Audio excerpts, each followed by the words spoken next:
అబ్రహాము దేవుడిని అలా చూడలేదట. దేవుడు అనగానే చిన్న ఉద్యోగం ఇచ్చేవాడు కాదు. దేవుడు అనగానే శరీరంలో ఉన్న చిన్న రోగం తీసేవాడు కాదు. శరీర సంబంధమైన చిన్న మేలులు చేసి అంత చిన్నగా దేవుడిని నమ్మలేదు అబ్రహాము. అంత చిన్నగా ఊహించుకోలేదు అబ్రహాము దేవుణ్ణి. ఎలా ఊహించుకున్నాడు, ఎలా నమ్మాడు అంటే, దేవుడు అనగానే మృతులను సహితము సజీవులుగా చేస్తాడు. నెంబర్ 1 ఒకటోది.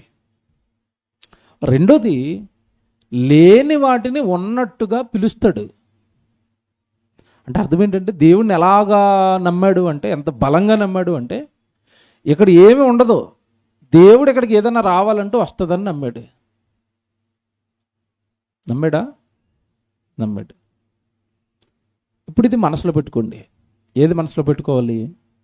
అబ్రహాము దేవుణ్ణి ఎలా నమ్మాడో మనసులో పెట్టుకోండి.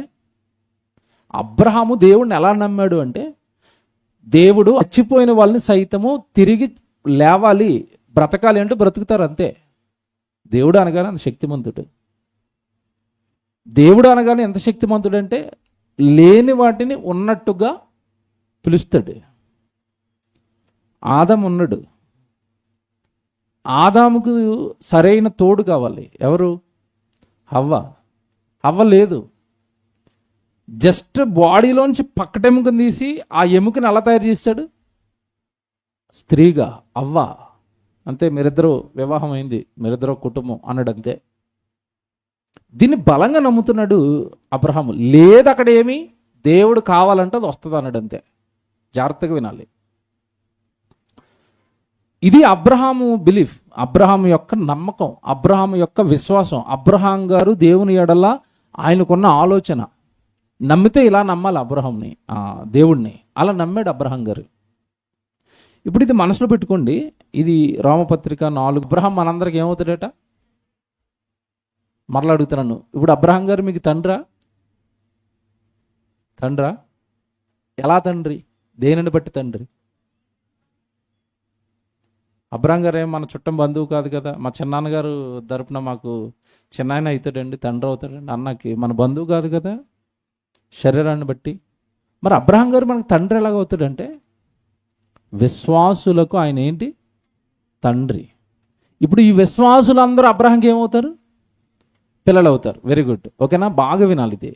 ఇప్పుడు అబ్రహాముకు పిల్లలు అంటే, అబ్రహాములో విశ్వాసాన్ని బట్టి పిల్లలు అంటే అబ్రహాంకి, ఇప్పుడు ఈ పిల్లలో ఏ విశ్వాసం ఉండాలి?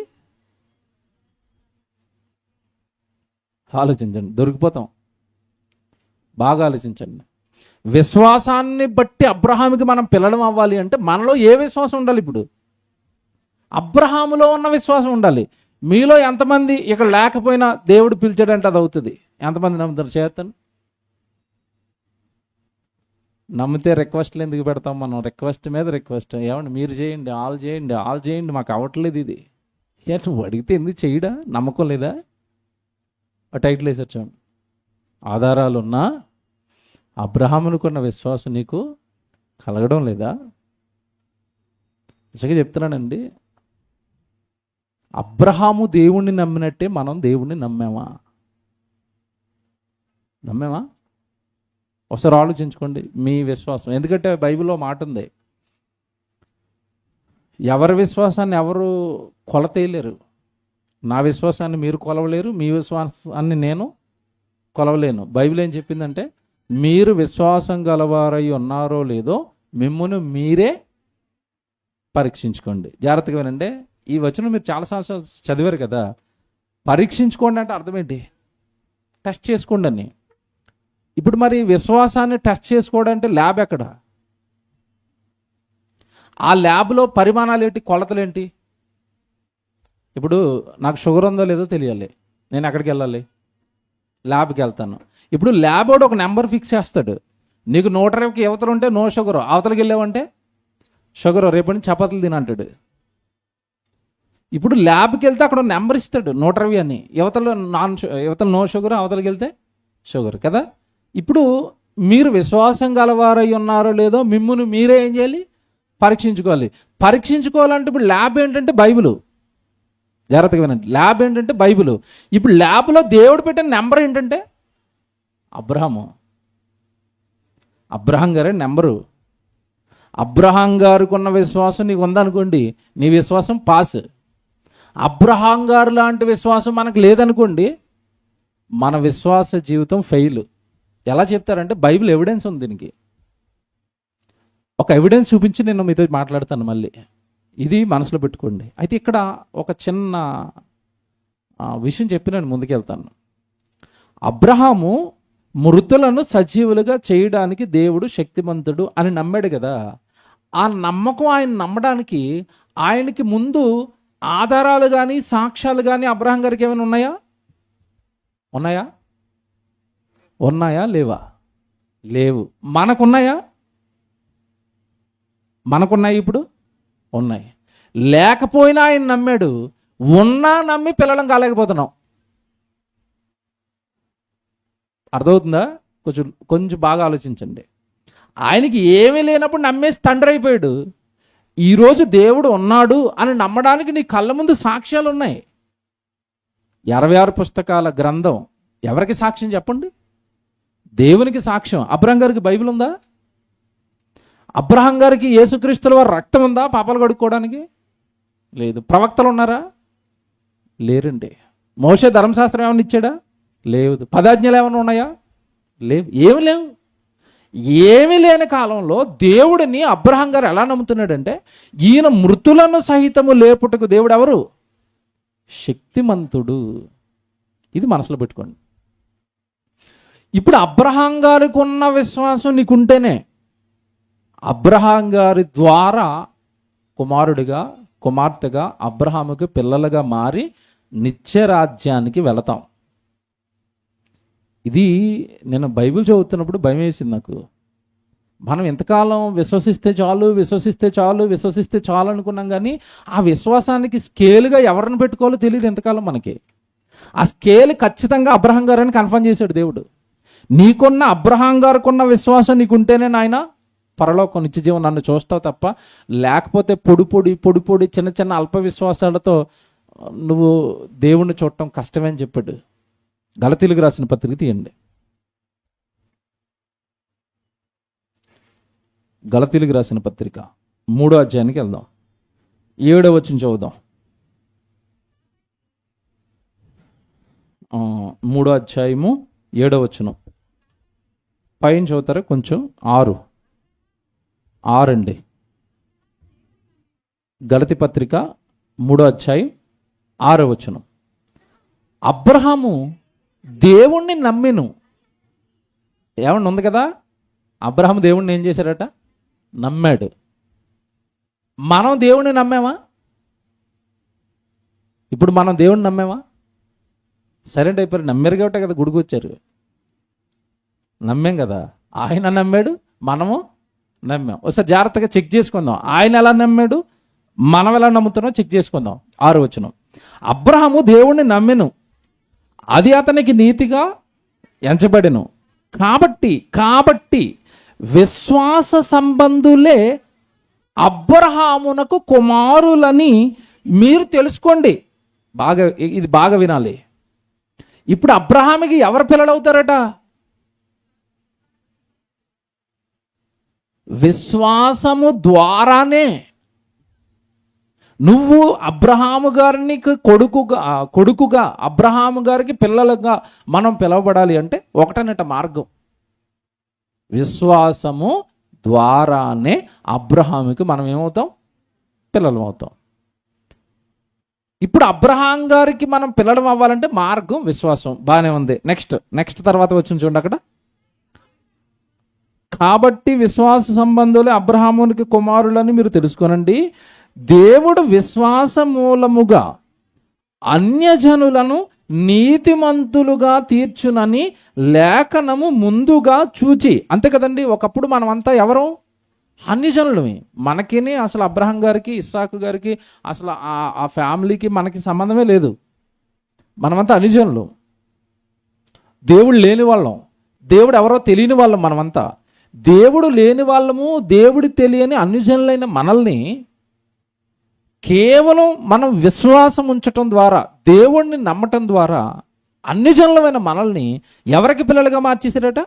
అబ్రహాంకి పిల్లలుగా మార్చేశారు. మార్చడానికి ఒకటే రీజను, జస్ట్ నువ్వు నమ్మావన్న చిన్న క్వాలిఫికేషను. నెక్స్ట్ తర్వాత చూద్దాం.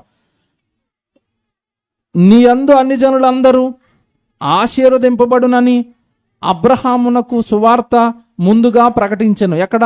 ఆదికాండం 12:2-3 ప్రకటించాడు. ఓకేనా? ఇది అబ్రహాం గారితో మాట్లాడిన మాట మరలా జ్ఞాపకం చేస్తున్నాడు ఇక్కడ పౌలు గారు. ఇది ఎక్కడ ఉంటుందంటే ఆదికాండం 12:2-3 ఉంటుంది. అక్కడ ఉంది ఈ మాట. ఏమని?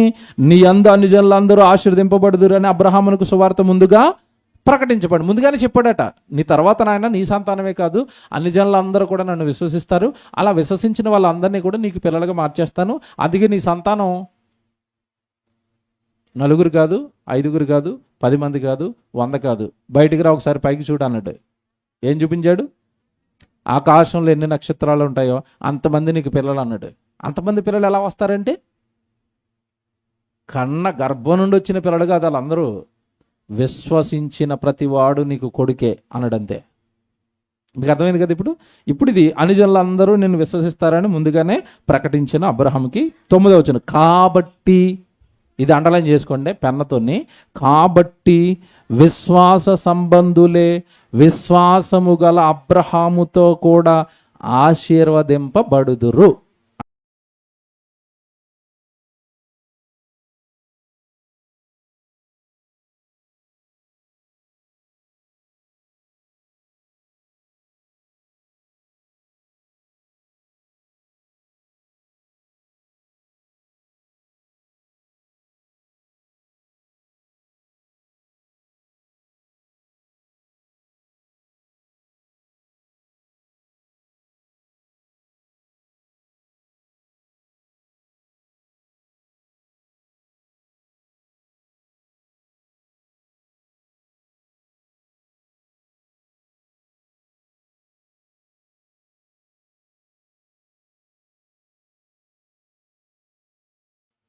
దేవుడు నన్ను ఉద్యోగంతో ఆశీర్వదించాడు, దేవుడు నన్ను ఇంటితో ఆశీర్వదించాడు. ఏమంటే ఆశీర్వాదం అనగానే కొత్త నిబంధనలో శరీర సంబంధమైన ఇల్లులు, పొలాలు, ఆస్తులు ఆశీర్వాదాలని దేవుడు చెప్పలేదు. ఆశీర్వాదం అంటే అర్థం ఏంటో తెలుసా? మీకు అందరికీ తెలుసు అనుకుంటున్నాను, అందుకటి వెళ్ళట్లేదు. మీకు తెలిసి వచ్చను అనుకుని వెళ్ళటం లేదు, మీకు జ్ఞాపకం చేస్తాను.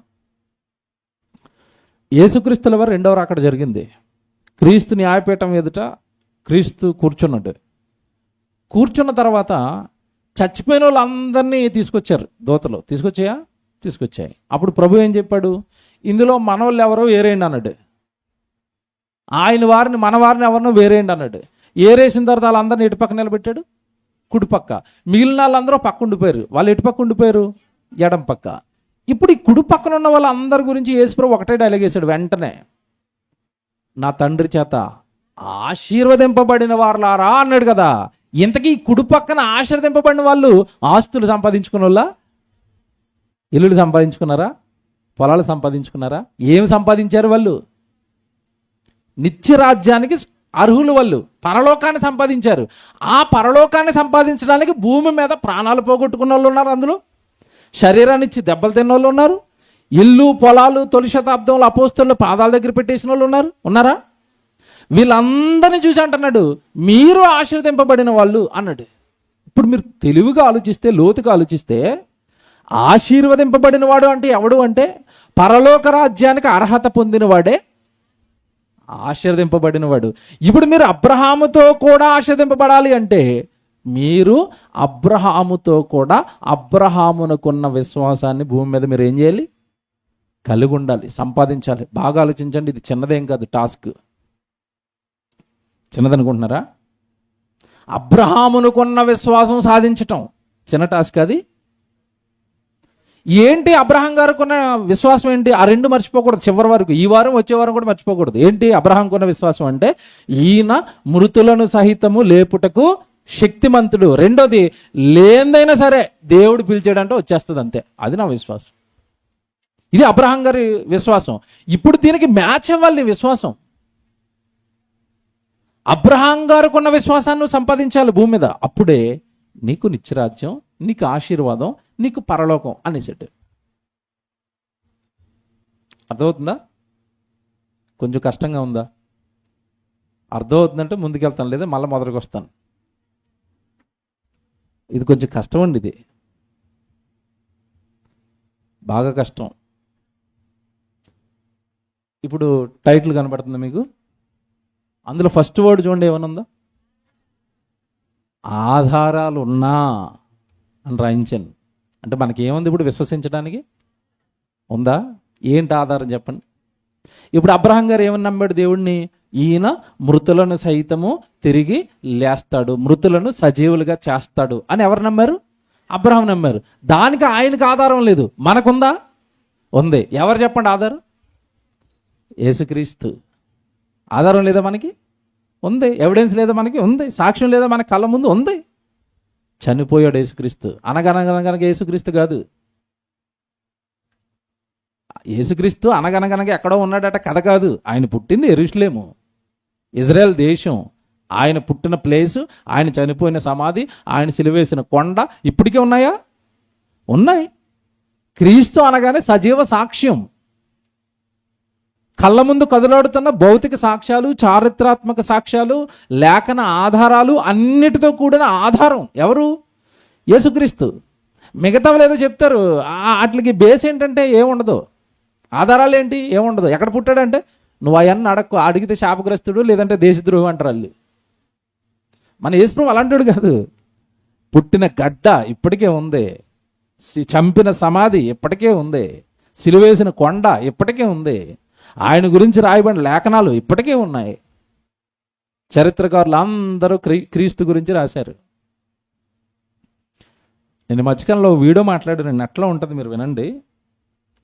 క్రీస్తుకు చరిత్ర అవసరమా, చరిత్రకే క్రీస్తు అవసరం అని మాట్లాడాను. ఈ మధ్యకాలంలో ఎవరో ఒక ఆయన ముసలాయన పాపం ముదిగొండట, వయసు ఉంది కానీ పాపం బుర్రలేదు. ఎక్కువగా ఏం మాట్లాడుతున్నాడంటే యేసుక్రీస్తు కల్పిత పాత్ర, యేసుక్రీస్తు కల్పిత పాత్ర అంటున్నాడు. కుండ బద్దలు కొట్టాను, నీకు అసలు చదువు రాదురా అని చెప్పాను ఆ మెసేజ్లో.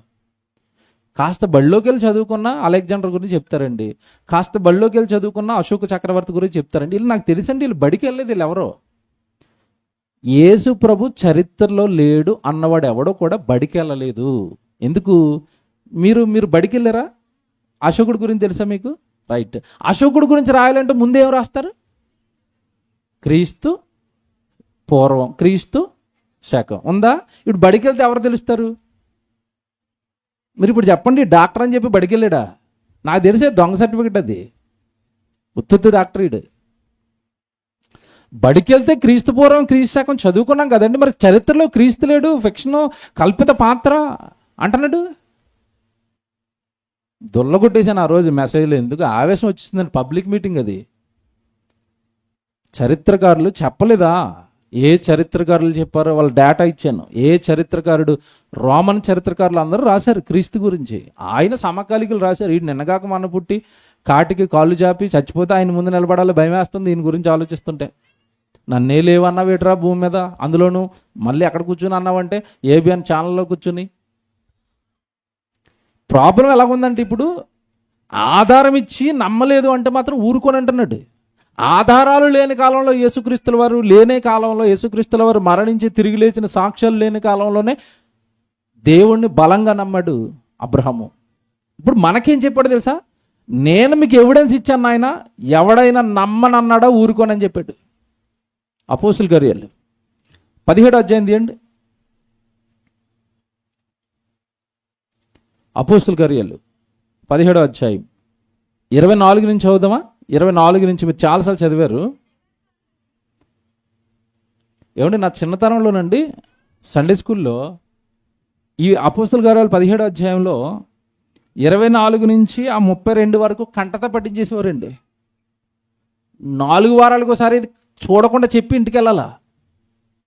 ఇది కళ్ళు మూసుకున్న పైనుంచి కింద వరకు చెప్పేస్తున్నాడు. సండే స్కూల్లో రుద్దేశారు ఈ వచనం మాకు. ఎందుకు రుద్దారంటే ఇక్కడ పౌలు గారు ఒక అద్భుతమైన విషయం చెప్పాడు. ఏంటి ఆ విషయం అంటే, ఇదిగో ఈరోజు భూమి మీద చాలా దేశాలు ఉన్నాయి కదా, ఆయా భాషలు మాట్లాడుకునే వాళ్ళు ఉన్నారు కదా, వాళ్ళందరూ దేవుడు ఎవరో తెలియక విడిపోయారు. ఈ భూమి మీద ఉన్న మనుషులందరికీ దేవుడు ఒక్కడే సృష్టికర్త. ఆ సృష్టికర్తని సమాజం తెలుసుకోలేకపోయిందని మొదలుపెట్టాడు 24లో. జగత్తును అందరి సమస్తమును నిర్మించిన దేవుడు తానే భూమికిని ఆకాశమునకు ప్రభు అయినందున హస్తకృతమైన ఆలయములలో ఆయన నివసింపడు. అలాగే చెప్పాడా? ఏంటి ఇక్కడ ఏం చెప్తున్నాడంటే, ఇదిగో యావత్ భూమి మీద ఉన్న మనుషులందరూ దేవుని పిల్లలే అయినా వాళ్ళకి దేవుడు ఎవరో తెలియక పాపం ఆలయాలు కట్టేసుకుని, ఆలయాల్లో మనుషులు ఏమంటే విగ్రహాలు పెట్టేసుకుని, బంగారంతో చేసినవి, వెండితో చేసినవి, రాతితో చేసినవి విగ్రహాలు పెట్టేసుకుని అవే దేవుడు అనుకుని పొరపడుతున్నారు పాపం, అలా మోసపోయారు అని మాట్లాడతాడు. 24లో అది చెప్పాడు. 26కి వెళ్ళేసరికి యావత్ భూమి మీద కాపురం ఉండుటకు ఆయన ఒకరి నుండి ప్రతి జాతి మనుషులను సృష్టించి వారు ఒకవేళ దేవుని తడవలాడు కనుగొందురేమో అని తన్ను వెదుకు నిమిత్తము నిర్ణయ కాలమును నివాస స్థలము యొక్క పొలిమేరలను ఏర్పరిచెను అంటాడు.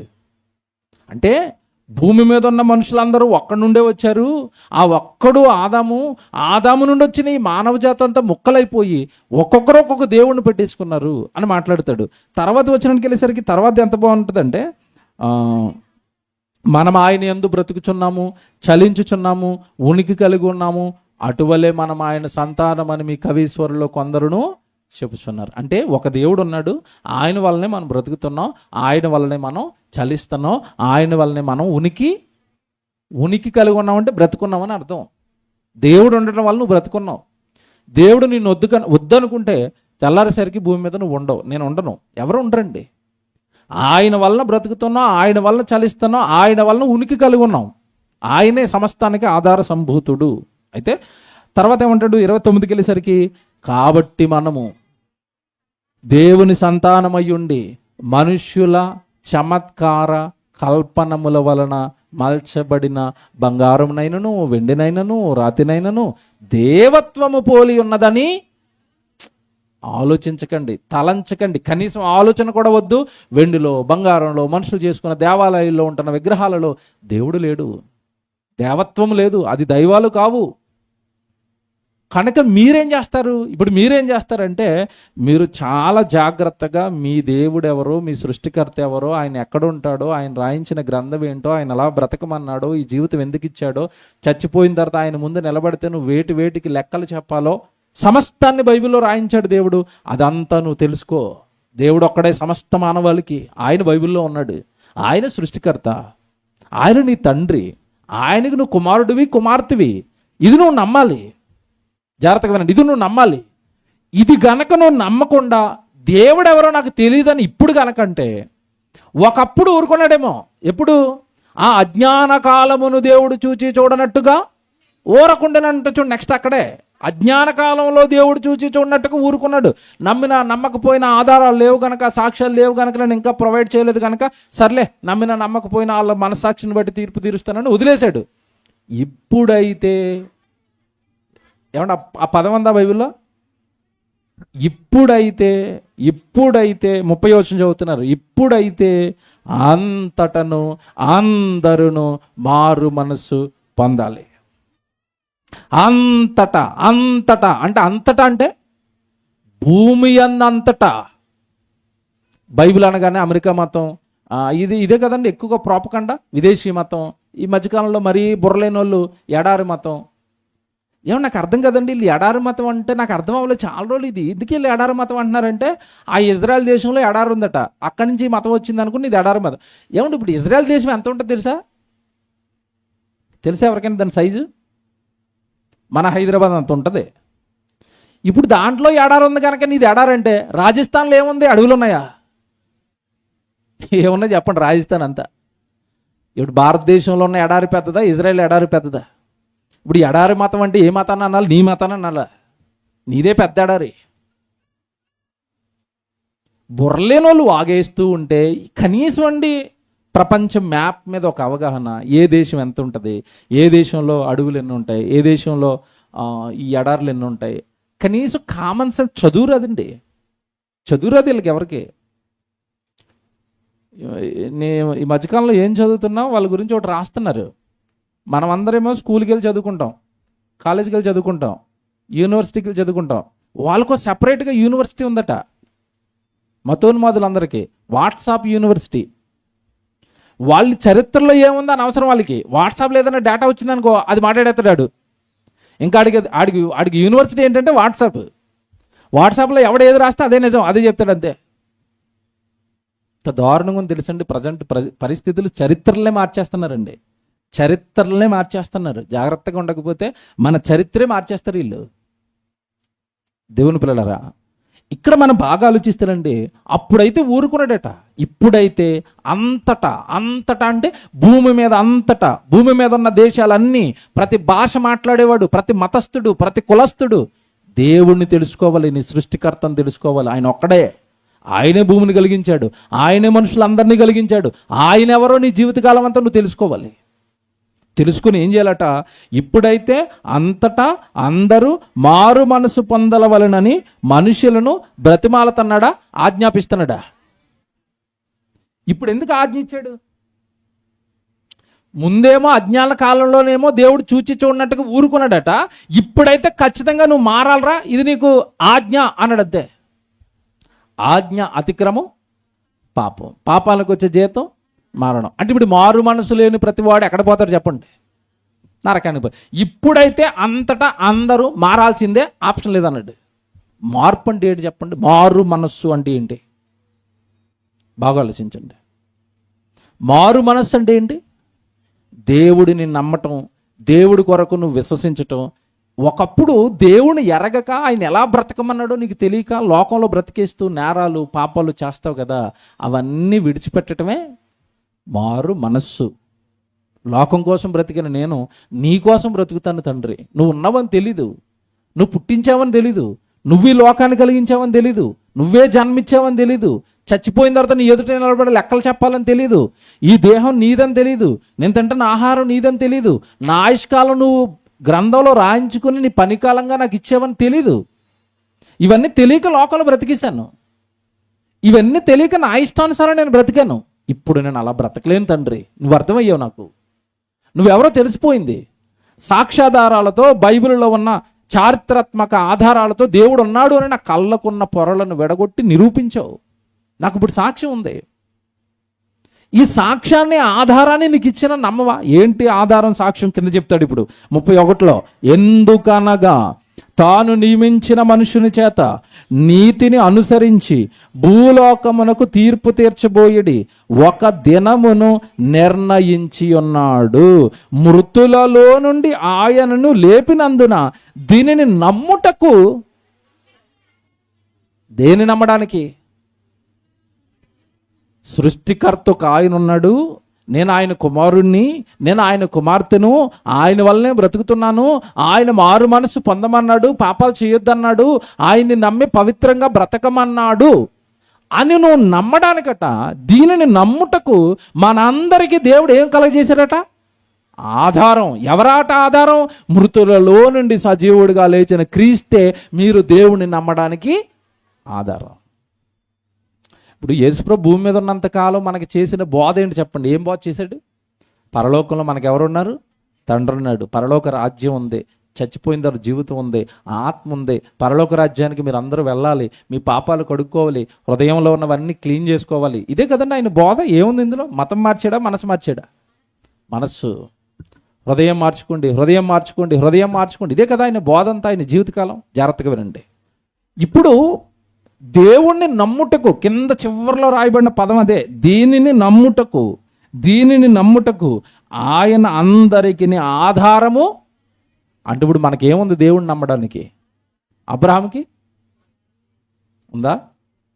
లేదండి. ఇప్పుడు జాగ్రత్తగా వినాలి.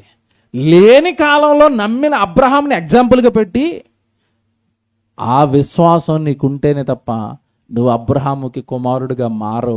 అబ్రహాముకి కుమారుడిగా మారితేనే తప్ప నీకు ఆశీర్వాదం రాదు. ఆశీర్వాదం అంటే మళ్ళీ దేనికి కనెక్ట్ అవ్వాలి? పరలోకానికి నువ్వు వెళ్ళవు. ఇప్పుడు దేవుడు చూడండి మనకి ఎంత వెసులుబాటు ఇచ్చాడంటే, నిన్ను ఊరకనే నమ్మటం లేదు నాయన, ఊరకనే నమ్మమంటం లేదు. నీకేమిచ్చాను? ఆధారం. ఆధారాలు ఇచ్చిన నమ్మను అంటే, ఆధారం ఇచ్చిన నమ్మను అంటే ఏం చేయాలి చెప్పండి? గోదాట్లోకి తోసేలా. ఏటా గోదావరి? నరకం. ఆధారం ఉన్న నమ్మనంటే ఇంకా గోదావరే పో. యేసుక్రీస్తు వారు నీ కళ్ళ ముందుండి చచ్చిపోయి తిరిగి లేచి నీ కోసం ప్రాణం పెట్టి రక్తమిచ్చి, నమ్మరా దేవుణ్ణి, నేను నమ్మాను దేవుణ్ణి, ఇదిగో ఆయన ఉన్నాడు పరలోకంలో, తండ్రి నీ చేతికి నా ఆత్మను అప్పగించుకొనిచున్నానని చక్కగా యేసుక్రీస్తుల వారు తండ్రి కోసం చెప్పి, తండ్రి కోసం బ్రతికి, తండ్రి కోసం చచ్చిపోయి, మళ్ళీ తండ్రి వల్ల తిరిగి లేపబడి ఒక సాక్ష్యంగా నీ కళ్ళ ముందుంటే నేను దేవుణ్ణి నమ్మనంటే ఏం చేయాలి? ఏం చేయాలి? ఏమంటే నేను ఎలా ఆలోచించానంటే, మనిషి ఎలా అంటాడంటే, ఒక్క ఆధారం ఇస్తే నమ్మడు. నమ్ముతాడా? ఎందుకోనండి, ఒకటే ఉంది కదా అంటాడు. దేవుడు ఏం చేశారంటే, నీకు ఒకటి కాదురా, 2, 3, 4, 5 నువ్వు చచ్చిపోయే వరకు ఇస్తానన్నాడు. ఏంటవి? ఆధారాలు. మృతులను దేవుడు తిరిగి బ్రతికించగలడు అని అబ్రహాము నమ్మిన విశ్వాసం నీకు రావడానికి ఒక్క యేసుక్రీస్తుల వారు చనిపోయి తిరిగి లేచిన సాక్ష్యం, ఆధారం ఒకటే కాదు, ఇంకా ఉన్నాయా లేదా? ఇంకా ఆలోచించండి మీరు. బైబిల్ ఏమైనా గుర్తొస్తున్నాయా? ఇంకా ఉన్నాయి. అందులో మెయిన్ ఘట్టం ఒకటి లాజర్ది. ఇక్కడ విషయం తెలుసా? మార్తా, మరియా, లాజరు, ఈ ఫ్యామిలీ మీకు తెలుసు కదా. ముగిస్తాను వీళ్ళ గురించి చెప్పి నెక్స్ట్ వీక్ మాట్లాడతాను. వీళ్ళు మార్తా, మరియా, లాజరు వీళ్ళు యేసుక్రీస్తుల వారు యెరూషలేము చుట్టుపక్కలకి ఎప్పుడు సువార్తకు వచ్చినా సరే ఆతిథ్యం వాళ్ళే ఇచ్చేవారు. వాళ్ళ ఇంటికి వెళ్ళేవాడు, చాలాసార్లు వెళ్ళాడు వాళ్ళ ఇంటికి. మార్తా మరియకి ఒకసారి వాక్యం కూడా చెప్పాడా? ఆ రోజు వాక్యం విన్నారు వాళ్ళు. ఒక ఆవిడ విన్నది, ఒక ఆవిడ వంటలో బిజీగా ఉంది. ఆ రోజే చెప్పాడు, అమ్మ నువ్వు ఏటి అమ్మ, నేను వచ్చేదే ఆ రోజు, కానీ వాక్యం వినకుండా ఏట పనులు అన్నాడు. వినలేదు. ఇక్కడ వీళ్ళ గురించి చెప్తానండి, మార్తా మరియల గురించి. యేసు ప్రభు దూరంగా ఎక్కడో ఉండిపోయాడు సువార్తలో. ఈలోపు లాజరు చచ్చిపోయాడు. కబురు పెట్టారు. కబురు పెడితే వచ్చాడు. వచ్చేసరికి ఎన్ని రోజులు అయిపోయిందంటే 4 రోజులు అయిపోయింది. యేసు ప్రభు రావడం ఆలస్యం అయిపోయింది. ఇంకా వచ్చి రాగానే అలా వచ్చాడో లేదో మరి ఏమంటుంది తెలుసా? ప్రభువా, నువ్వు గనక ఆన్ స్పాట్లో ఉండుంటే, అంటే మా ఇంటి దగ్గర కానీ మా ఊర్లో కానీ నువ్వు ఉండుంటే మా లాజరు చచ్చిపోయేవాడు కాదు.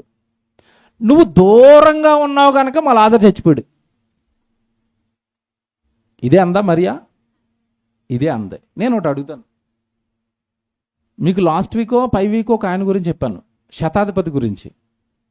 వాళ్ళ శిష్యుడు, అతని దగ్గర ఉన్న దాసుడు రోగి అయ్యి ఉంటాడు. యేసుప్రభు రమ్మని అడిగాడు. ఆయన వస్తుంటుంది, వెంటనే ఏమని కబురు పంపాడు? బాబు నువ్వు వద్దు బాబు, నువ్వు వచ్చి మా ఇంటికి వచ్చి మా వాడిని, మా దాసుడిని బాగు చేసి అంత మంచి క్యారెక్టర్ కాదు నాది, అంత అర్హత కూడా నాకు లేదు. జస్ట్ నువ్వు అక్కడే ఉండి వాయిస్ చాలు, మా వాడు బతికేస్తాడు అన్నాడు. ఇప్పుడు ఆ శతాధిపతిలో ఉన్న విశ్వాసం ఈవిడలో ఉందా? ఎవరిలో? నువ్వు అక్కడ ఉన్నప్పుడు కౌరు పంపించావు కదా, అక్కడి నుంచి ఒక ప్రార్థన చేసి ఉంటే మా ఓడు బతికేసింది బాబు అంటుందా? ఏటో యేసు ప్రభు లేట్ చేసావేటి బాబు, నువ్వు ఎందుకు ఇంత లేట్ వచ్చావు నువ్వు 4 రోజుల తర్వాత? పోను ఇప్పుడు వచ్చి నువ్వు చేసేదేముంది అన్నట్టుగా మాట్లాడుతుంది. ఇప్పుడు 4 రోజుల తర్వాత నువ్వు వచ్చి చేసేదేముంది? మా వాడు ఆల్రెడీ ఏం చేశారు? మా వాడిని సమాధి చేశారు, గుడ్డలు కట్టేశారు, మొత్తం అత్తర్లు వేసేశారు, సమాధిలో పెట్టారు, ఆ సమాధికి రాయెట్టేశారు, మొత్తం క్లోజ్ అయిపోయింది. నువ్వు వచ్చి చేసేది ఏమీ లేదు. ఇక ఈ డైలాగ్ కేశవబాబు ఏం చేశాడు తెలుసా? ఏమండి అసలు ప్రభు జీవితంలో అలాంటి పదం అక్కడొక చోటే ప్రయోగించబడిందండి. ఏం చేశాడు తెలుసా? మీకు మాట చూపిస్తానే. యోహాను సువార్తకి తీయండి, 11వ అధ్యాయానికి రండి. యోహాను సువార్త 11వ అధ్యాయం 34 నుంచి చూద్దాం. 34 వారు ప్రభువా వచ్చి చూడమని ఆయనతో చెప్పిరి. యేసు కన్నీళ్లు విడిచెను కాబట్టి యూదులు అతనిని ఎలాగూ ప్రేమించినో చూడుడని చెప్పుకొనిరి. వారిలో కొందరు ఆ గ్రుడ్డి వాళ్ళు కన్నులు తెరిచిన ఈయన అతనిని చావకుండా చేయలేడా అని చెప్పిరి. యేసు మరలా తనలో తాను మూలుగుచు సమాధి యొద్దకు వచ్చెను. ఏం చేస్తున్నాడట యేసు ప్రభు? తనలో తాను మూలుగుచు. ఈ పదం నన్ను చాలా బాధ పెట్టిందండి. ఏడుస్తున్నాడట, మూలుగుతున్నాడట. మూలుగంటే మీకు తెలుసా ఏంటి చెప్పండి? బాధను తట్టుకోలేనప్పుడు చిన్నగా వచ్చే వాయిస్నే ఏమంటారు? మూలుగంటారు. మీకు అర్థం కావడానికి ఏంటంటే, జ్వరం 104, 103 హై ఫీవర్ ఉందనుకోండి, అప్పుడు ఆటోమేటిక్గా మనిషి ఏం చేస్తూ ఉంటాడు? బెడ్ మీద పడుకుని చెప్పడానికి రాదు, ఏం జరుగుతుందో తెలియదు, తల విపరీతంగా నొక్కేసినట్టుగా తలపోటు వచ్చేస్తూ ఉంటుంది, ఒళ్ళంతా నొప్పులు, కదలలేము, ఇంక ఏం జరుగుతుందో తెలియక, ఏం మాట్లాడాలో తెలియక ఏం చేస్తాడు? మూలుగుతాడు. అంటే విపరీతమైన బాధ వచ్చేటప్పుడు మనం ఇచ్చే ఆ భావాన్నే ఏమంటాం? మూలగటం. ఇప్పుడు యేసుప్రభు ఏం చేస్తున్నాడట? అక్కడ ఏడుస్తున్నాడట, మూలుగుతున్నాడట, ఏడుస్తున్నాడట, మూలుగుతున్నాడట. ఎందుకు ఏడుస్తున్నాడు? ఎందుకు మూలుగుతున్నాడు? ఎందుకో తెలుసా? అక్కడ అందరూ ఏమనుకుంటున్నారంటే లాజరు చచ్చిపోయాడు కనుక ఏడుస్తున్నాడు అనుకుంటున్నారు. లాజరు ఎందుకంటే వీళ్ళ ఫ్యామిలీతో మంచి అఫెక్షన్ ఉంది కదా, ఆయనకి చక్కగా ప్రతిసారి వచ్చి భోజనం చేసి విందు చేసుకుని వెళ్ళేవాడు కదా, పాపం వాళ్ళ ఇంట్లో విందు చేసేవాడు కదా, మంచి స్నేహం కలిగిన కుటుంబం కదా, చచ్చిపోయాడని ఏడుతున్నాడేమో అని అనుకుంటున్నారు వీళ్ళు. ఏడుతున్నది అందుకు కాదు, మార్తా మరియా నమ్మటం లేదు. మార్తా మరియకు యేసు ప్రభు పైన సరైన విశ్వాసం లేదు. ఏమంటే ఒక మాట అడుగుతాను, జాగ్రత్తగా వినండి, బాగా రాసుకోండి, ఆలోచించుకోండి, గుండెల్లో పెట్టుకోండి. ఇది ఆ రోజు మార్తా మరియా విశ్వసించకపోతే ఏడ్చి మూలిగిన యేసుప్రభు నీకు నాకు సరిగా ఆయన నమ్మటం లేదనుకోండి, సరిగా ఆయన మాటలు విశ్వసించడం లేదనుకోండి, ఈరోజు మన విషయంలో కూడా ఏడుస్తాడా ఎడవడా? మన విషయంలో కూడా అంతే బాధ పడతాడా? పడతాడండి. చాలా బాధ పెడతాం దేవుడిని మనం, తెలుసా? దేవుడి వాక్యాన్ని నువ్వు ఏది నమ్మటం లేదన్నా నీ విషయంలో చాలా బాధపడతాడు, చాలా మూలుగుతున్నాడు, చాలా ఆవేదన చెందుతున్నాడు. వస్తాడు నా దగ్గరికి, నా వాక్యం వింటాడు, కానీ నేను బైబిల్లో చెప్పిన మాట నమ్మడు. ఏమండి విశ్వసించడం నమ్మటం అంటే ఏంటి చెప్పండి? దేవుడిని విశ్వసించడం, దేవుడిని నమ్మటం అంటే ఏంటి? దేవుడు చెప్పిన ప్రతి మాట నమ్మటమే దేవుడిని విశ్వసించడం. అబ్రాహాము ఆ దేశానికి వెళ్ళు అన్నాడు, ఎస్ నువ్వు చెప్పారు కదా, నేను నమ్ముతాను, వెళ్ళిపోతాను, అంతే. 100 ఏళ్ళు వయసు, నీ కొడుకునిస్తాను, నమ్మాడా? నమ్మాడు. దేవుడు ఏది చెప్పినా నమ్మటమే విశ్వాసం అండి. మళ్ళీ చెప్తున్నాను, దేవుడు బైబిల్లో ఏది చెప్పాడో దాన్ని నువ్వు నమ్మటమే విశ్వాసం. పాపం చెయ్యొద్దు అని చాలామంది దేవుడు నమ్మటం అంటే ఏమనుకుంటారంటే, నేను గుడికి వెళ్తానని వస్తానని దేవుడు నమ్మేశానండి. కాదు, నువ్వు గుడికి వెళుతూ వస్తూ కూడా దేవుడు చెయ్యొద్దు అన్న పాపాన్ని చేస్తున్నావంటే నువ్వు విశ్వాసవి కాదు. ఎందుకంటే నేను ఈ పాపం చేస్తే దేవుడు నన్ను శిక్షిస్తాడు, ఇదిగో దేవుడు నన్ను ఇలా బ్రతకొద్దు అన్నాడు, నేను ఇలాగే బ్రతుకుతున్నాను అంటే పాపం చేస్తే దేవుడు బాధపడతాడని, పాపం చేస్తే దేవుడు శిక్షిస్తాడని నువ్వు నమ్మటం లేదు అంటే నువ్వు విశ్వాసవి కాదు. ఆ మాట నువ్వు ఇంకా నమ్మలేదు. పాపులను ఊరుకోను, పాపం చేస్తే బాధపడతాను, పాపం చేస్తే బాధపడి చివరికి నేను శిక్షిస్తాను, నరకానికి గెంటేస్తానన్న మాట గనక నువ్వు విశ్వసిస్తే తప్పు చేయు, పాపం చేయు, గుడి మానేయు. తండ్రి గారు చెప్తున్నారు కదా, ఎంత బాగా చెప్పారు ఈరోజు ప్రసంగం. అంటే నీకు ఆదివారం గుడి మానేస్తున్నావు అంటే నీకేముండదు అన్నాడు? పాప క్షమాపణ ఖచ్చితంగా నీకు అసలు ఉండదు, అంతే. ఎందుకంటే అది ఆజ్ఞ. గురువారం మానేసేవా, శుక్రవారం మానేసేవా, ఏదో దేవుడు ఎక్స్క్యూజ్ చేసే అవకాశాలు ఉన్నాయేమో, కానీ ఆదివారం మానేసేవా నీకు ఏముండదు అన్నారు? క్షమ ఉండదు. ఎందుకంటే రొట్టె ద్రాక్షరసం తీసుకోవాలి కదా, నీ పాపాలు కడుక్కోవాలి కదా, వాక్యం వినాలి కదా. ఆదివారం సన్నిధిలో కూర్చొని రావటం లేదంటే అర్థం ఏంటి? ధిక్కరిస్తున్నావు దేవుడిని. అపోస్తుల కార్యాలు 2:42లో మీరు సహవాసంగా కూడండి, రొట్టె విరవండి అన్న దాని మీద ఆ మాటను నువ్వు నమ్మటం లేదు. అలా రొట్టె విరిచి ద్రాక్షరసం తీసుకొని నీ పాపాలు కడుక్కుని దేవుడు సన్నిధిలోనే ఉంటేనే నీకు నిత్యజీవం అన్న మాట నువ్వు నమ్మటం లేదు. బాధపడతాడు, చాలా బాధపడతాడు. ఇక్కడ మీరు కిందకి వెళ్ళేసరికి చెప్తాడండి, ఏమండి నిజంగా ఎంత బాధపడుతున్నాడు యేసుప్రభు అంటే 39 చూద్దాం. యేసు రాయి తీసివేయుడని చెప్పగా చనిపోయిన వారి సహోదరి అయిన మార్త, ముందేమో మరీ వస్తుంది పైన 33లో 32 నుంచి చదివితే మరీ వచ్చింది, నువ్వు లేట్ అయిపోయి బాబు, ఇప్పుడు వచ్చి చేసేది ఏమీ లేదంటది.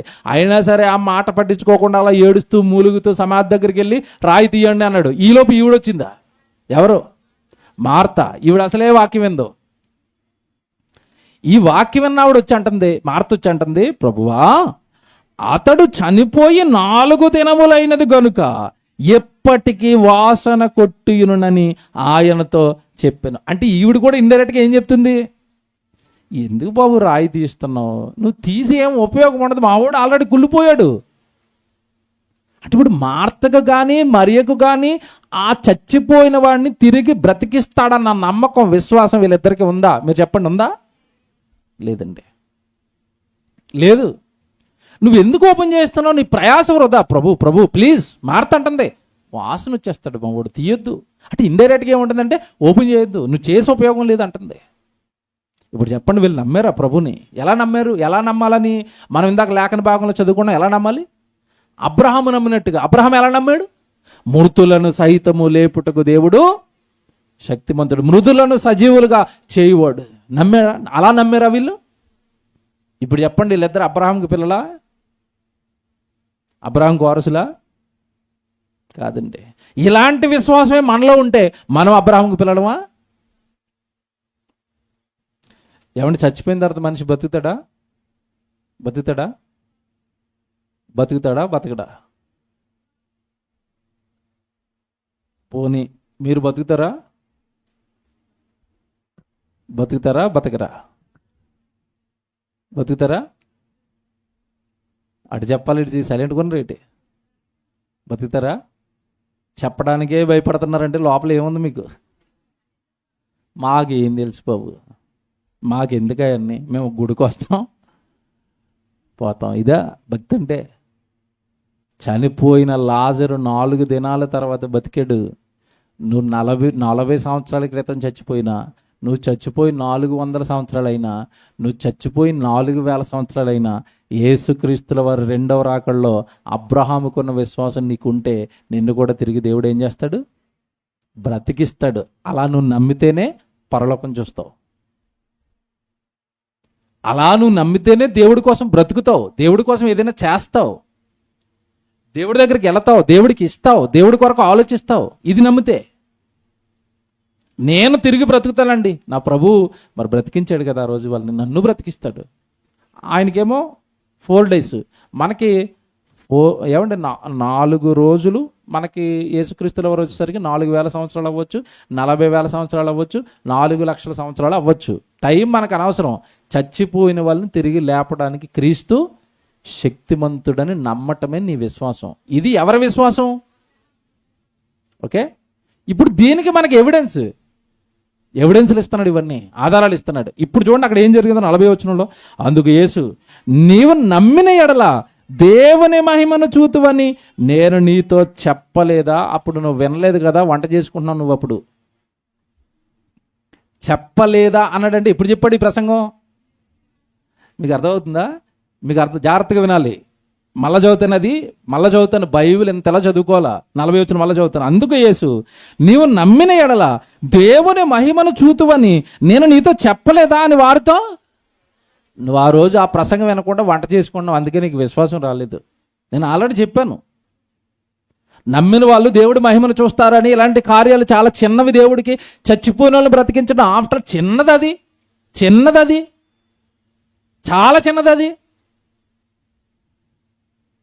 నిజంగానండి, దేవుడు బైబిల్లో అద్భుతాలు చేస్తాడు. బైబిల్లో ఒక రాజు, మీకు తెలుసు, హిజ్కియా. ఏ రోగం వచ్చింది? మరణకరమైన రోగం వచ్చింది. చచ్చిపోతామని దేవుడే కబురు పెట్టాడు. అప్పుడు ప్రార్థన చేశారు హిజ్కియా గారు, తండ్రి నేను నీ కోసం పని చేస్తున్నాను, కొన్ని పనులు మధ్యలో ఆగిపోయి కొంచెం ఆయుష్కాలం ఇవ్వండి తండ్రి అంటే మరలా ఎంత ఇచ్చాడు? మళ్ళీ ఇచ్చాడు ఆయుష్కాలం. చచ్చిపోయేవాడిని బతికించగలడా? ఎన్ని ఆధారాలండి మనకి బైబిల్లో, ఎన్ని సాక్ష్యాలు మనకి. నిజంగా ఇది విశ్వసిస్తేనండి నిజంగా మనం అద్భుతాలు చూస్తాం. ఏ వచనం నువ్వు నమ్మినా నువ్వు ఒక అద్భుతం చూస్తావు, అంతే. ఒక అద్భుతాన్ని చూస్తావు ఈ వచనంలో, ఏది నువ్వు నమ్మినా. నేను నమ్మో నాకు తెలుసు, మార్తా ప్రసంగం చెప్పాను ఆ రోజు, నువ్వు నమ్మో నాకు తెలుసు, అయినా మళ్ళా నీకోసం చేస్తాను చూడు అన్నాడు. తర్వాత మాట చూడండి 41, అంతటి వారు ఆ రాయిని తీసివేసిరి. యేసు కన్నుల పైకెత్తి, తండ్రి నీవు నా మనవి వినునందున నీకు కృతజ్ఞతాస్తుతులు చెల్లించుచున్నానంటే అప్పుడే ఆల్రెడీ చెప్పేశాడు దేవుడికి, దేవా ఈ రాయి ఓపెన్ చేస్తాను, కొంచెం అతను బతికి రావాలి బయటికి, నీకు చెప్పానంటే ఆయన ఎస్ అన్నాడు, ఓకే అయిపోయింది. ఇది మళ్ళీ జ్ఞాపకం చేస్తున్నాడు, నేను తండ్రికి చెప్పాను, ఆయన ఓకే అనేసాడు, వీడు బతుకుతాడు. నెక్స్ట్, నీవు ఎల్లప్పుడూ నా మనవి వినుచున్నావని నేను ఎరుగుదు, కానీ నీవు నన్ను పంపితవని చుట్టూ నిల్చున్న ఈ జనసమూహములు నమ్మునట్లు వారి నిమిత్తము ఈ మాట నీతో చెప్పాను. ఓకేనా? నీవు నన్ను పంపావని నీకు తెలుసు, నాకు తెలుసు, కానీ ఎవరు నమ్మట్లేదు? ఈ చుట్టూ ఉన్న ఈ ప్రజలు ఎవరు నన్ను నమ్మటం లేదు తండ్రి. చివరికి ఇంట్లో స్పెషల్గా క్లాసులు చెప్పిన వీళ్ళు నమ్మలేదు తండ్రి. యేసు బాధ ఏంటో తెలుసా? ఇప్పుడు స్పెషల్గా ప్రసంగాలు చెప్పాడండి వీళ్ళకి, ఇంట్లో కూర్చుని మరి ప్రసంగాలు చెప్పాడండి, వీళ్ళు నమ్మలేదండి. జనసమూహం ఎలాగో నమ్మట్లేదండి, యేసు నమ్మరండి. విషయం ఏంటంటే, నేను బాగా ఆలోచించానండి ప్రపంచాన్ని. మనిషి ఒక్క దేవుడి మాట తప్ప మిగతా అన్నీ నమ్ముతాడండి. అవునా కదా మీరు చెప్పండి. ఒక హీరోయిన్ వచ్చి ఓ పక్క ఫెయిర్ అండ్ లవ్లీ రాసుకున్న ముఖం తెల్లగా పెట్టి ఇటు పక్క నల్లగా పెట్టి మీరు ఈ ప్యాకెట్ రాసుకుంటే మీరు ఇలాగ అవుతారు అన్నది అనుకోండి, వెంటనే ప్యాకెట్ కొంటారు అందరూ. కొంటారా? ఫెయిర్ అండ్ లవ్లీ మీద ఒక అతను కేసు వేసాడు తెలుసా మీకు, కోర్టులో. నాకు తెలిసి సల్మాన్ ఖాన్ మీద, షారుఖ్ ఖాన్ మీద. ఫెయిర్ అండ్ లవ్లీ కాకుండా పురుషులది ఏదో ఉంటుందండి ఇంకోటి, సేమ్ అలాగే ఉంటుంది. ఏంటండి? Fair and handsome. వాడు యాడ్ ఇచ్చాడు, ఇదిగో ఇది రాసుకుంటే ఇలా తెల్లగా అయిపోతామని. ఒకడు కొని వాడాడు 3 నెలలు, అవలేదాడు. కోర్టుకి వెళ్ళి కేసేసాడు. ఇదిగో వీడి ప్యాకెట్ యాడ్లో చూపించాడు తెల్లగా అవుతాను, 3 నెలలు వాడాడు, నేను వాడాను అవ్వలేదు కనుక నాకు నష్టపరిహారం ఇప్పించమంటే ఆ హీరో మీద కోర్టుకి ఫైన్ వేసింది, నువ్వు ఎందుకు చెప్పారు అని. తెలుసా మీకు, ఇది కేసు అయింది. చిన్న ప్యాకెట్ రాసుకుంటే తెల్లగా అయిపోతావంటే నమ్ముతారే? 66 పుస్తకాలు ఇన్ని మాటలు రాయించి దేవుణ్ణి నమ్మరంటే మనిషి నమ్ముతాడండి? ఒకటా రెండా ఎన్ని మాటలండి బైబిల్లో, ఎన్ని ఆధారాలు, ఎన్ని సాక్ష్యాలండి దేవుణ్ణి నమ్మడానికి. మనం దేవుణ్ణి నమ్మరండి, దేవుడి మాటలు నమ్మరండి, దేవుడు చెప్పింది ఏది నమ్మరండి. నేనన్నమాట కాదు, యోహాను సువార్త ఇక్కడికి వద్దురు కానీ మళ్ళీ యోహాను సువార్త 8వ అధ్యాయం 45-46 చదవండి. యేసు అంటున్నాడు ఇది. యోహాను సువార్త 8వ అధ్యాయం 45-46. నేను సత్యమునే చెప్పుచున్నాను, మీరు నన్ను నమ్మేస్తారు అన్నాడా? చూసారా అలాగుందా బైబిల్లో? నేను చెప్పేది సత్యం, మీరు నన్ను ఏం చేయరు? నమ్మరు. ఫెయిర్ అండ్ లవ్లీ గురించి అబద్ధం చెప్తే నమ్ముతారు. గుండాయిన వచ్చి బంగారం గురించి చెప్తే నమ్ముతారు. సల్మాన్ ఖాన్ వచ్చి పలుకులో కేసరి విమల తినమంటే నమ్ముతారు. ఒక హీరోయిన్ ఇచ్చి చీరలు కొనుక్కోమంటే నమ్ముతారు. రాజకీయ నాయకుడు వచ్చి మొత్తం మీ కోసం నా ప్రాణాలు ఇస్తాను, నాకు ఓట్లు వేయండి అంటే గుద్దుతారు. ఆకులు తినండి మీరు 60 సంవత్సరాలు బతుకుతారంటే నమ్ముతారు. గింజలు తినండి గాల్లో ఎగురుతారంటే నమ్ముతారు. వాక్యం చదువుకోండి పరలోకం వెళ్తారంటే నమ్మం. ఇలాంటి మాకు చెప్పకండి. చచ్చిపోయిన తర్వాత జీవితము, బ్రతుకు, దేవుడు, ఆత్మ, పరలోకం మాకు ఎందుకండి ఇవి? మాకెందుకు ఇవి? శరీర సంబంధమైన వాటి గురించి చెప్తున్నప్పుడు వచ్చేంత ఆసక్తి ఆత్మ సంబంధమైనవి, పరలోక సంబంధమైన వాటి గురించి చెప్పేటప్పుడు మనిషికి ఆసక్తి వస్తుందా? ఇంట్రెస్ట్ వస్తుందా? వింటాడా? యేసు చూసారా ఆ మాట? చూసారా ఎంత పెయిన్తో అన్నాడు తెలుసా మాట? నేను సత్యమని చెప్పుచున్నాను, మీరు నన్ను ఏం చేయరు? నమ్మరు. తర్వాత మాట చూడండి అక్కడ, ఇగో నాలో పాపం ఉండదని మీలో ఎవడు స్థాపించును? నేను సత్యమునే చెప్పుచున్న ఎడల మీరు ఎందుకు నమ్మరు నన్ను? చూసారా అది ఎలాగుంది కింద మాట? ఎందుకు నమ్మరంటే ఎలాగుంది? ఎందుకురా నమ్మవు నువ్వు ఎందుకు నమ్మవు? నన్ను ఎందుకు నమ్మవు నువ్వు? నేను చెప్పిన ప్రతి మాటకి ఆధారం చూపిస్తున్నాను కదా, ఎందుకు నమ్మవు? నా మహిమ ఏంటో కళ్ళ ముందు చూపిస్తున్నాను కదా, ఎందుకు నమ్మవు? ఎందుకు నమ్మవు? ఎవడు క్రీస్తును నమ్మట్లేదట, క్రీస్తు మాటలు నమ్మటం లేదట. ఆ రోజు నమ్మలేదు, ఈ రోజుకి ఎక్కువ మంది క్రీస్తుని ఏం చేయరు? నమ్మరు. పోనీ క్రైస్తవ్యంలోకి వచ్చేసిన వాళ్ళందరూ క్రీస్తును ఆ అబ్రహాం గారు విశ్వాసం చొప్పున విశ్వసించి వచ్చిన వల్ల పరలోకం కోసం ప్రభు దగ్గరకు వచ్చారా? నిత్యరాజ్యం కోసం ప్రభు దగ్గరకు వచ్చారా? పాపాలు కడుక్కోవడానికే ప్రభు దగ్గరకు వచ్చారా? ఉద్యోగాల కోసం, వ్యాపారాల కోసం, చదువుల కోసం, ఆస్తుల కోసం, రకరకాల ఇబ్బందుల కోసం వచ్చిన వాళ్ళు లేరా? నిన్న నాకు ఒక ఆయన ఫోన్ చేసిరండి. గచ్చిబౌలిలో పెద్ద ఈవెంట్ ఆర్గనైజ్ చేస్తున్నారట గచ్చిబౌలి స్టేడియంలో. మన క్రిస్టియన్ ఈవెంట్ అది. దానికి పాపులర్ సింగర్స్ ఉంటారు కదా మన క్రైస్తవ్యంలో, ఏవో 4-3 పాటలు చెప్పాడండి. ఆ పాటలు పాడిన వాళ్ళని తీసుకొస్తున్నారట. చాలా పాపులర్ అండి ఆయన, చాలా పెద్ద సేవకులు అన్నాడు. నేను విన్నాను చెప్పు బాబు, ఆ సేవకుడు వస్తున్నాడు, ఈ పాట పాడతాడు, ఆ సేవకుడు వస్తాడు, ఈ పాట పాడతాడు, అసలు ఆరాధన, మ్యూజిక్, లైవ్ ఇన్స్ట్రుమెంట్లు పెడతాం అన్నాడు. అంతా వింటున్నాను. నేను అనుకుంటున్నాను ఇంత పెద్ద ఈవెంట్ కదా, ఇదని వాక్యం చెప్పడానికి పిలుస్తాడేమో అని నేను అనుకుంటున్నాను. వింటున్నాను అంత ఓపికగా. చెప్పాడు. అబ్బో ఆ ప్రోగ్రాం గురించి లేపాడు. చివర్లో ఇప్పుడు నాకు ఎందుకు ఫోన్ చెప్పును బాబు, ఇప్పుడు నేను ఏం చేయాలంటే జూను నాకు తెలుసండి అది 14 అనుకుంటా, 13-14 మీకు వస్తుంది, తెలుస్తుంది మీకు. ఆర్గనైజర్ ఫోన్ చేశాడు నాకు, చేసి అంటున్నాడు, బ్రదర్ మేము మీ సేవ చూసాము, యూట్యూబ్లో మీ వీడియోలు చూసాము. సో మీరు మీ చర్చ్ ఆ ఈవెంట్కి వస్తే మాకు ఆశీర్వాదం అన్నాడు. సర్లే, నాకు పాసిబిలిటీ ఉండదు బ్రదర్, చెప్పండి అంటే, అయితే మీకు పాసిబిలిటీ లేకపోతే కనీసం మీ చర్చ్ వాళ్ళని యవనస్తులను పంపించండి అన్నాడు. సర్లే చెప్తాను నేను అన్నయ్య, చిన్న విషయం అన్నాడు. చెప్పు బాబు అంటే, ఒక టికెట్ 399 రూపాయలు అన్నాడు. టికెట్ ఎంతంట? 399. అది మీకు కాబట్టి, మీ సేవను చూసి మీకు ఆఫర్ ఇస్తున్నాను. మీరు 10 టికెట్లు కనుక కొంటే మీకో టికెట్ ఫ్రీ అన్నాడు. ఎలాగుంది ఆఫరు అంటే, ఇప్పుడు 4,000 టికెట్లు పెట్టి మన యవనస్తులు అందరూ అక్కడికి వెళ్ళి పాటలు విని రావాలా? ఈవెంట్లు చూసారండి, ఎందుకు చేస్తున్నారండి వీళ్ళు? ఎందుకు? డబ్బుల కోసమా? పాటల సంగీతమా? అతను నాతో సుమారుగా 25 నుంచి 30 నిమిషాలు మాట్లాడాడండి. ఒక ప్రసంగం ఉంటుందని కానీ, ఆత్మీయంగా యవనస్తులు దేవుడి కోసం బలపరుస్తామని కానీ, ఆత్మ సంబంధమైన సంగతులు చెప్పి పరలోకానికి సిద్ధం చేస్తామని కానీ ఒక్క మాట రాలేదండి. ఏంటి ఈరోజు సేవ ఎట్టిపోతుంది? వాక్యం ఏం చెప్తున్నారు? బోధ ఏం చేస్తున్నారు? ఒకనాడు యేసుప్రభు బాధపడింది ఇలాంటి వాళ్ళ కోసమే. నేను మీతో సత్యం చెప్తున్నాను, మీరు నన్ను ఏం చేయరు, నమ్మరు. మీరు వచ్చేది నా దగ్గరికి డ్యాన్స్లు వేయడానికి, గెంతడానికి, ఎగరడానికి, ఆటలకి, పాటలకి, ఎంజాయ్ అట, యూత్ రిట్రీట్స్ అట, ఎగురుతారట, గెంతుతారట. ఇదా సేవ?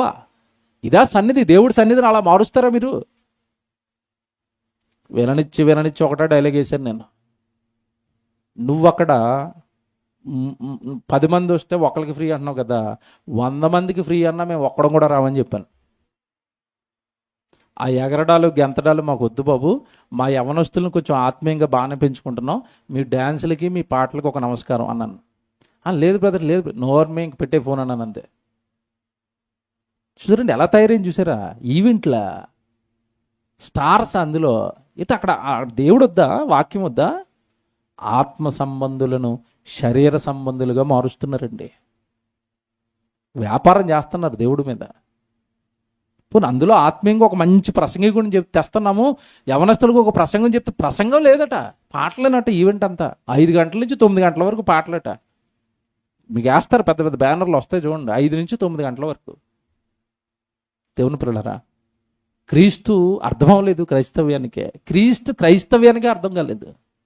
ఆయన బాధల్లా ఆత్మను రక్షించుకోండి, పరలోకం కోసం ఆలోచించండి అంటే ఎవరండి? ఆ భక్తి ఏది? అలాంటి ఆలోచనలు ఏవి? అలాంటి విశ్వాసం ఏది? మృతులను సజీవులుగా చేయవాడు, నన్ను తిరిగి బ్రతికిస్తాడు, నాకు పరలోకాన్ని ఇస్తాడు, ఇందుకు కదా అబ్రహాం విశ్వాసం. అలాంటి విశ్వాసమే నీకు ఉండాలి కదా. ఏది? మార్త మరియలతో చెప్పాడు ఆ రోజు, మీరు నన్ను నమ్మలేదు. ఈరోజు మనతో అంటున్నాడు, మనం నమ్మామా? అబ్రహాం గారు నమ్మినట్టుగానే నమ్మామా? అబ్రహాం గారు ఎన్ని ఇబ్బందుల మధ్యలో, ఎన్ని ఇరుకుల మధ్యలో ఆ విశ్వాసంలో బలం పొందాడో వచ్చే వారం చెప్తాను. నిజంగా ఆయన విశ్వాసం ఎలా విశ్వసించాడో చెప్పాను. ఆ విశ్వాసం ఆయనలో తెచ్చుకోవడానికి ఆయన కళ్ళ ముందున్న, జాగ్రత్తగా వినాలి, అబ్రహాం గారి కళ్ళ ముందున్న అడ్డంకులు చాలా ఉన్నాయి. ఆ విశ్వాసం పడిపోవడానికి అవకాశాలు చాలా ఉన్నాయి అబ్రహాం గారికి. ఎందుకంటే ఆయనకి ఏమి లేదు ఆ రోజు, విశ్వాసానికి ఆధారం లేదు, పడిపోయే అవకాశం ఉంది. కానీ ఎన్ని అడ్డంకులు వస్తున్నా, అడ్డంకులను ఎదురించి ఆధారం లేకపోయినా విశ్వాసంలో బలవంతుడయ్యాడు తప్ప బలహీనుడు మాత్రం. వచ్చేవారు చూపిస్తాను అవన్నీ. ప్రార్థించుకుందాం.